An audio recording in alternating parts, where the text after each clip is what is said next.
अगर आपके सामने इस टाइप के प्रश्न आ जाए तो आप किस तरीके से सॉल्व करेंगे।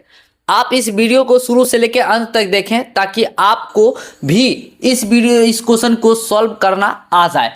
तो आप जैसा कि देख सकते हैं कि हमारा 17 नंबर क्वेश्चन है और ये 17 नंबर क्वेश्चन जो है आपके क्लास 10वीं के जो भारतीय भवन गणित आते हैं उसके समांतर श्रेणी चैप्टर से प्रश्नावली 4 के ए का जो 17 नंबर क्वेश्चन है। जैसा कि आप देख सकते हैं कि किसी चतुर्भुज के कोण समांतर श्रेणी में है, यदि इसमें सबसे छोटा कोण 60 हो तो चतुर्भुज का सबसे बड़ा कोण ज्ञात कीजिए। यानी कि राउंड फिगर में आप कह सकते हो कि आपके सामने एक चतुर्भुज है। क्या है?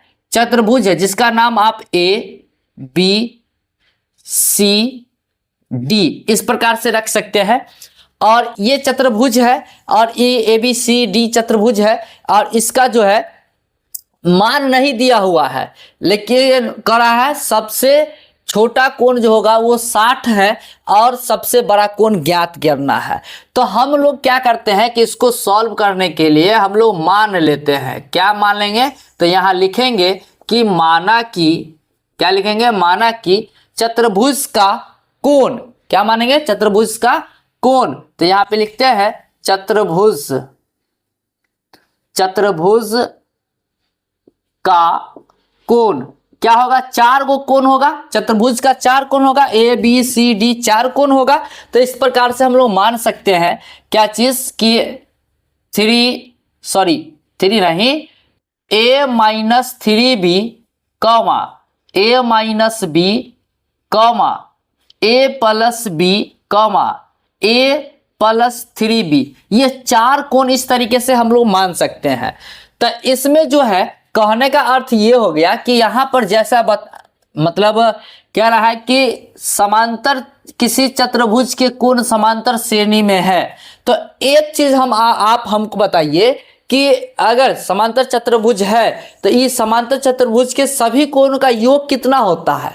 360 डिग्री होता है। तो हम लोग यहाँ पे कर सकते हैं ना क्या चीज कि इस सभी का योग, यानी यहाँ पे अगर हम करें इस प्रकार से कि a माइनस 3b फिर प्लस करेंगे a माइनस b फिर प्लस करेंगे a प्लस b फिर प्लस करेंगे a प्लस 3b और ये बराबर इस सभी का योग क्या हो जाएगा? 360 डिग्री। क्या हो जाएगा? 360 डिग्री हो जाएगा, जिसमें आपको पता है प्लस माइनस 3b कट जाएगा और फिर यहाँ माइनस b और प्लस में b कट जाएगा। तो हमारे पास a बचेगा कितना? 1 2 3 4 a बचेगा। यानी कि हम लोग यहाँ पे लिख सकते हैं 4a बराबर 360 इस प्रकार से, जिसमें कि a बराबर निकालेंगे तो यहाँ लिखेंगे a बराबर 360 बट्टा 4, ये 9 चौक 36 यानी 90, कि a बराबर कितना आ जाएगा?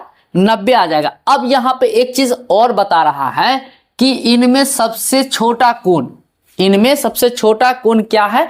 60 डिग्री का है। तो हम ये लोग यहाँ सबसे छोटा कोण कौन हो जाएगा? हमारा यही ना होगा सबसे छोटा कोण, माइनस में, है कि नहीं? तो हम लोग यहाँ पर कर सकते हैं प्रश्न से। क्या लिखेंगे? प्रश्न से। तो यहाँ पे कर देते हैं प्रश्न से छोटा कोण, यानी कि यानी यहाँ लिख देते हैं जैसे प्रश्न में लिखा आ रहा है छोटा कोण बराबर कितना है? 60 डिग्री। ठीक ना?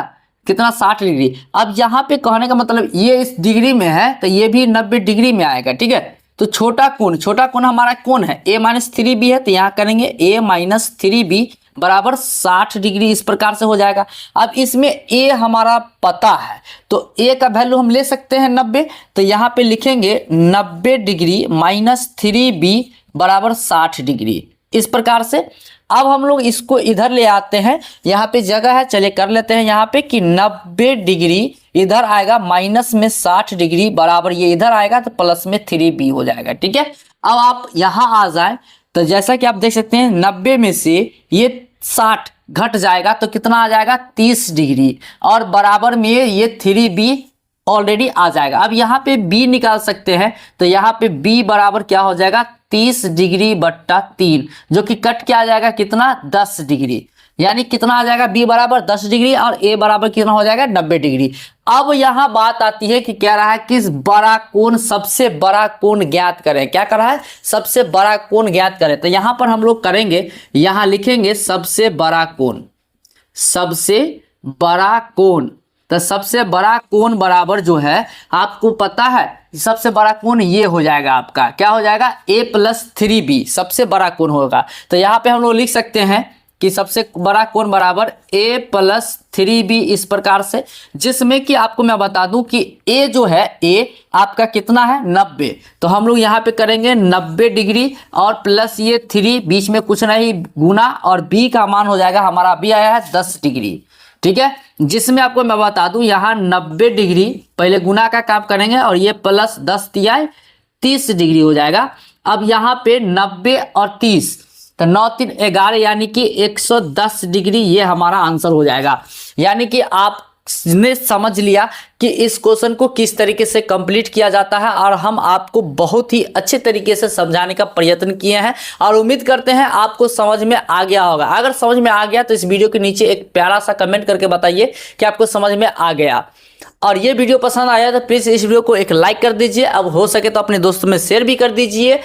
और इसी तरीके का वीडियोज़ अगर आप देखना चाहते हैं, इससे अगला प्रश्न अगर आप समझना चाहते हैं, देखना चाहते हैं, और हमारे चैनल को सब्सक्राइब नहीं किए हुए हैं, तो प्लीज़ हमारे चैनल को सब्सक्राइब कर लीजिए और बेल आइकन को दबा लीजिए, ताकि इस तरीके का वीडियोस जब भी हम लाएंगे वो आप तक सबसे पहले पहुंच सके। तो चलिए आज के लिए दैट्स ऑल, थैंक यू। मिलेंगे नेक्स्ट वीडियो में नेक्स्ट क्वेश्चन के साथ।